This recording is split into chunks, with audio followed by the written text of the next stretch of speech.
I have a confession to make. But first, I want you to make a little confession to me. In the past year, I want you to just raise your hand if you've experienced relatively little stress. Anyone? How about a moderate amount of stress? Who's experienced a lot of stress? Yeah, me too. But that is not my confession. My confession is this. I'm a health psychologist, and my mission is to help people be happier and healthier. But I fear that something I've been teaching for the last 10 years is doing more harm than good, and it has to do with stress.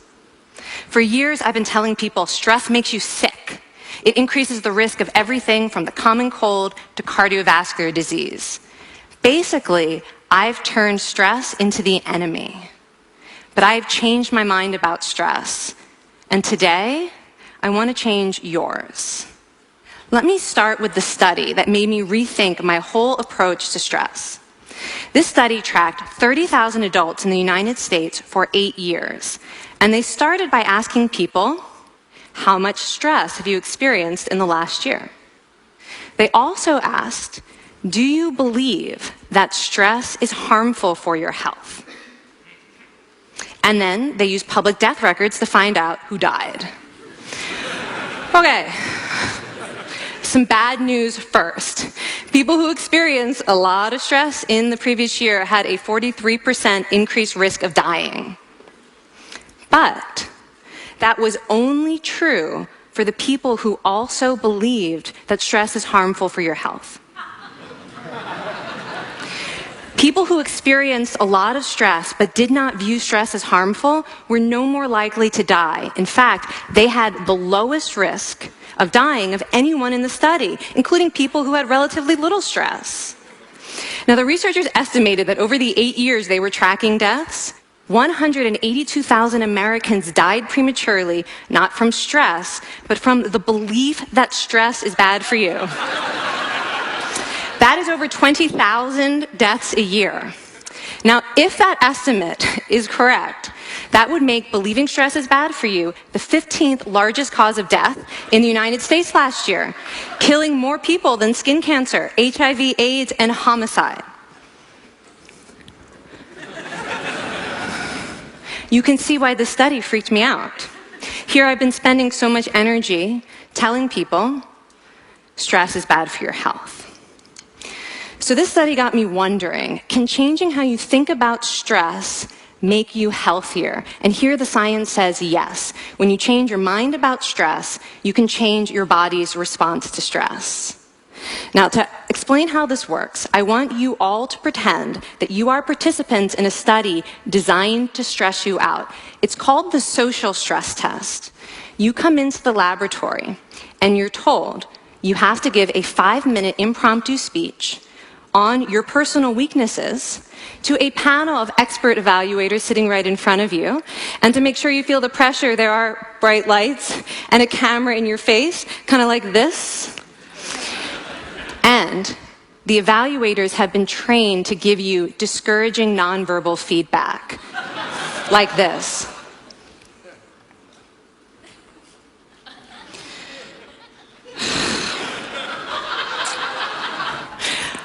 Now that you're sufficiently demoralized, time for part 2, a math test. And unbeknownst to you, the experimenter has been trained to harass you during it. Now, we're going to all do this together. It's going to be fun. For me. Okay. I want you all to count backwards from 996 in increments of 7. You're going to do this out loud as fast as you can, starting with 996. Go. Go faster. Faster, please. You're going too slow. Stop, stop, stop, stop. That guy made a mistake. We're going to have to start all over again. You're not very good at this, are you? Okay, so you get the idea. Now, if you were actually in this study, you'd probably be a little stressed out. Your heart might be pounding. You might be breathing faster, maybe breaking out into a sweat. And normally we interpret these physical changes as anxiety or signs that we aren't coping very well with the pressure. But what if you viewed them instead as signs that your body was energized, was preparing you to meet this challenge? Now, that is exactly what participants were told in a study conducted at Harvard University. Before they went through the social stress test, they were taught to rethink their stress response as helpful. That pounding heart is preparing you for action. If you're breathing faster, it's no problem. It's getting more oxygen to your brain. And participants who learned to view the stress response as helpful for their performance, well, they were less stressed out, less anxious, more confident. But the most fascinating finding to me was how their physical stress response changed. Now, in a typical stress response, your heart rate goes up and your blood vessels constrict like this. And this is one of the reasons that chronic stress is sometimes associated with cardiovascular disease. It's not really healthy to be in this state all the time. But in the study, when participants viewed their stress response as helpful, their blood vessels stayed relaxed like this. Their heart was still pounding, but this is a much healthier cardiovascular profile. It actually looks a lot like what happens in moments of joy and courage. Over a lifetime of stressful experiences, this one biological change could be the difference between a stress-induced heart attack at age 50 and living well into your 90s. And this is really what the new science of stress reveals, that how you think about stress matters. So my goal as a health psychologist has changed. I no longer want to get rid of your stress. I want to make you better at stress. And we just did a little intervention. If you raised your hand and said you'd had a lot of stress in the last year, we could have saved your life. Because hopefully the next time your heart is pounding from stress, you're going to remember this talk, and you're going to think to yourself, this is my body helping me rise to this challenge. And when you view stress in that way, your body believes you, and your stress response becomes healthier. Now, I said I have over a decade of demonizing stress to redeem myself from. So we are going to do one more intervention. I want to tell you about one of the most underappreciated aspects of the stress response. And the idea is this: stress makes you social. To understand this side of stress, we need to talk about a hormone, oxytocin. And I know oxytocin has already gotten as much hype as a hormone can get. It even has its own cute nickname, the cuddle hormone, because it's released when you hug someone. But this is a very small part of what oxytocin is involved in. Oxytocin is a neurohormone. It fine-tunes your brain's social instincts. It primes you to do things that strengthen close relationships. Oxytocin makes you crave physical contact with your friends and family. It enhances your empathy. It even makes you more willing to help and support the people you care about. Some people have even suggested we should snort oxytocin to become more compassionate and caring. But here's what most people don't understand about oxytocin. It's a stress hormone.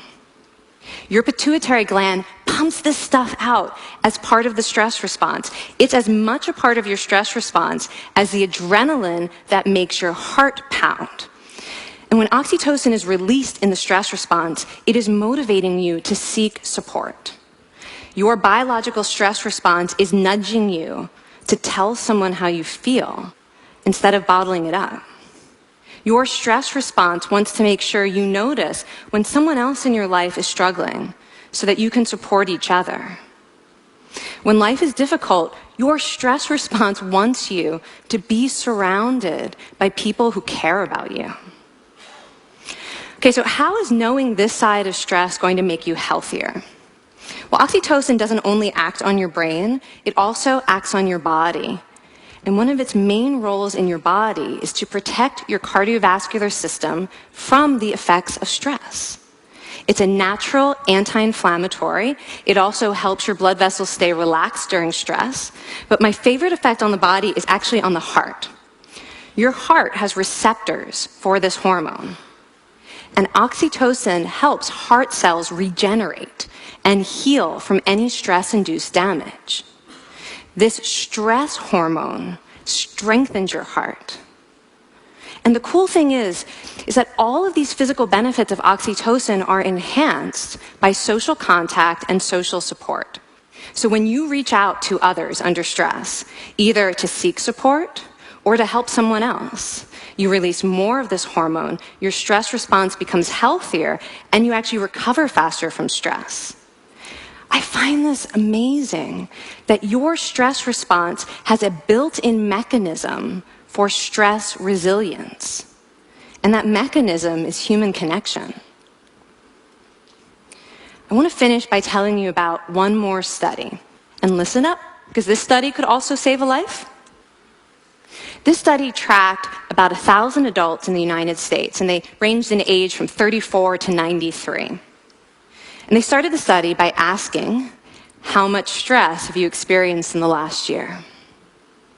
They also asked, how much time have you spent helping out friends, neighbors, people in your community?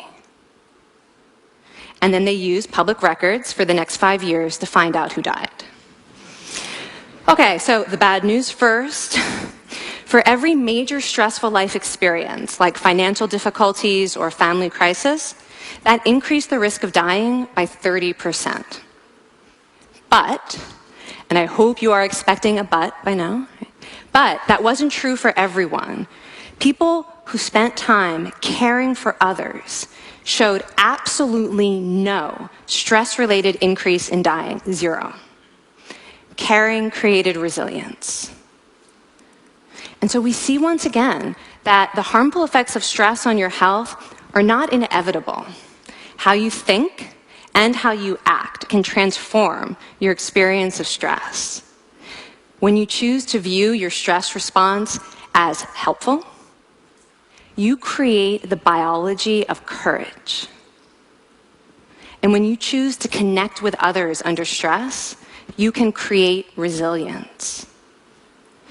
Now, I wouldn't necessarily ask for more stressful experiences in my life, but this science has given me a whole new appreciation for stress. Stress gives us access to our hearts. The compassionate heart that finds joy and meaning in connecting with others. And yes, your pounding physical heart working so hard to give you strength and energy. And when you choose to view stress in this way, you're not just getting better at stress, you're actually making a pretty profound statement. You're saying that you can trust yourself to handle life's challenges. And you're remembering that you don't have to face them alone. Thank you. Thank you.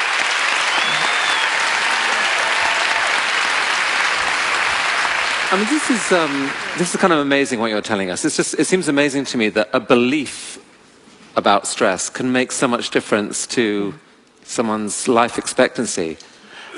How would that extend to advice? Like if someone's making a lifestyle choice between, say, a stressful job and a non-stressful job, does it matter that which way they go, that it's equally wise to go for the stressful job so long as you believe that you can handle it in some sense? Yeah, and one thing we know for certain is that chasing meaning is better for your health than trying to avoid discomfort. And so I would say that's really the best way to make decisions, is go after what it is that creates meaning in your life and then trust yourself to handle the stress that follows. Thank you so much, Kelly. Thank you. It's really cool.